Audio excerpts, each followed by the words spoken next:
Slavery has been a universal institution for thousands of years, as far back as you can trace human history. And what we're looking at is if slavery is something that happened to one race of people in one country, when in fact the spread of it was around the world. In 1776, which is when Adam Smith published The Wealth of Nations, as well as when the United States got started, he said that Western Europe is the only place in the world where there is no slavery. And even the Western Europeans had vast numbers of slaves in the Western Hemisphere, yes, but not in Western Europe itself.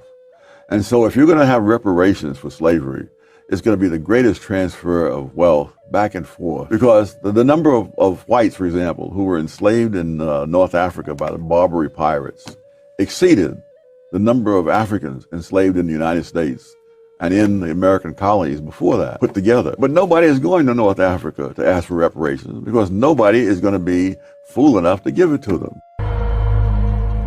Over the course of 10 centuries, Muslim pirates cruised the African and Mediterranean coastline, pillaging villages and seizing slaves.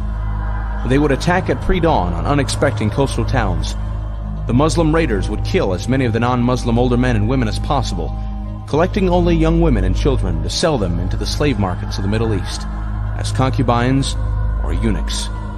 Many did not survive. Terrorizing Muslim pirates dispatched and commissioned from the surrounding Mediterranean countries, along with women and children passengers, and put them into the slavery. Many were never heard from again. The names of those who were captured by the Barbary pirates were read aloud each Sunday in their churches, just as those who were lost at sea. Some captives were held for ransom, but most of the money would have to be raised privately by widows and family friends and children, as Congress was unable to pay the full asking price. It started actually in 1784 when they began to attack our merchant ships. That was the lifeline of our fledgling country.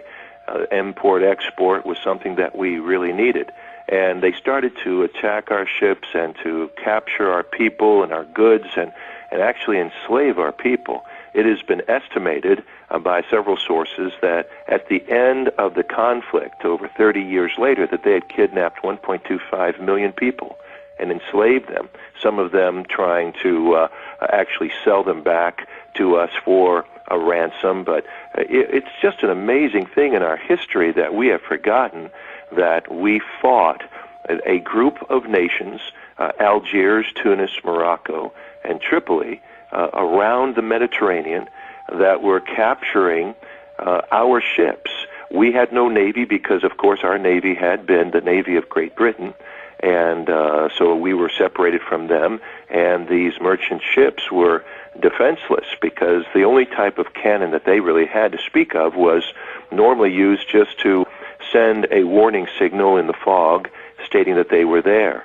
And up to that time, international law had stipulated among nations that there was something called international waters, and within so many miles of any coastal area that ship had safe passage. Well, Muslim terrorists back in those days, these extremists that were called the Corsairs or pirates, began to attack in force in 1784. Actually, before that, they were beginning to attack our merchant ships, even while we were beginning to draw to an end the War for Independence. We gave 3 men the charge to go over and try to talk with some of these Muslim nations. They were very interesting men. One of the ambassadors to the Muslim nations surrounding the Mediterranean Sea was Thomas Jefferson. Another one was Benjamin Franklin. The third was John Adams, even before George Washington became the first president under the new Constitution. And so they went over and they basically found out that these people did not want to be reasoned with, that they only understood force, and that they had no intentions of giving up people that they had captured and enslaved at that time. Well, George Washington became the President of the United States, and the war began in earnest. And it wasn't until Thomas Jefferson became our third president that he realized we were paying over 20% of our gross national product as tribute money or extortion money to these Muslim nations. And he said, look, not one more penny for tribute, but millions for defense.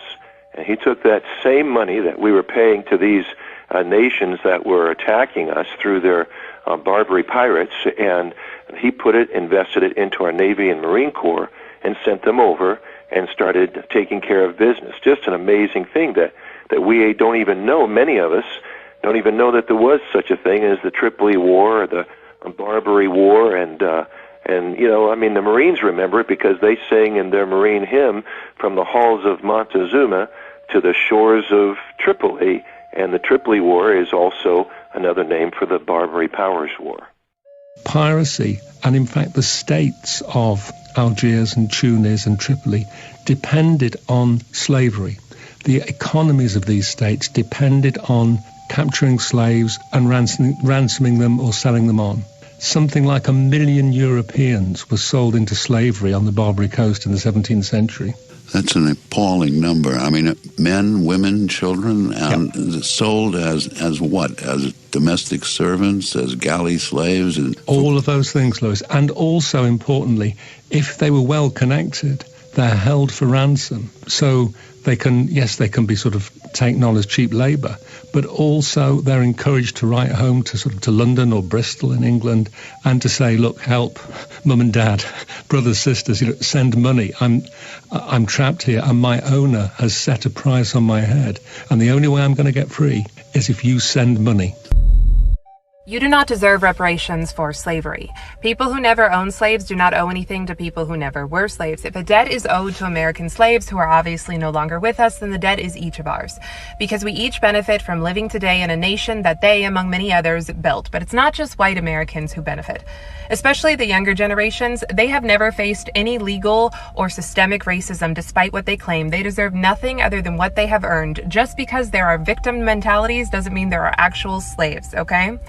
There are white Americans whose ancestors paid the ultimate price fighting on behalf of the Union in the Civil War. Do they get a free pass from paying reparations? Since we're all taking on the sins of our fathers, are we also taking on their graces? There are white Americans whose ancestors never owned slaves. There are black Americans whose ancestors sold other black people into slavery. This isn't as black and white as we claim, and throwing money at people doesn't solve their problems, nor will it fix our current cultural obsession with race. There are white Americans who have no generational wealth that you all love to speak of, who have nothing. Americans of all colors who have nothing. What about them?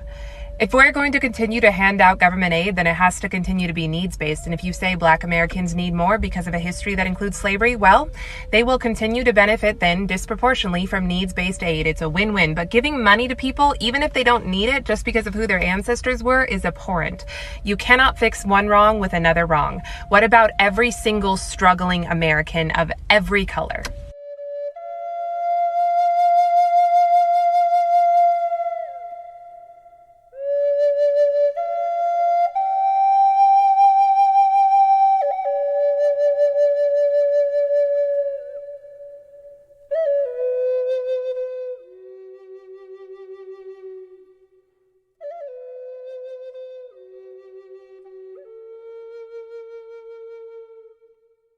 I tell you, if you have a problem figuring out whether you're for me or Trump, then you ain't black.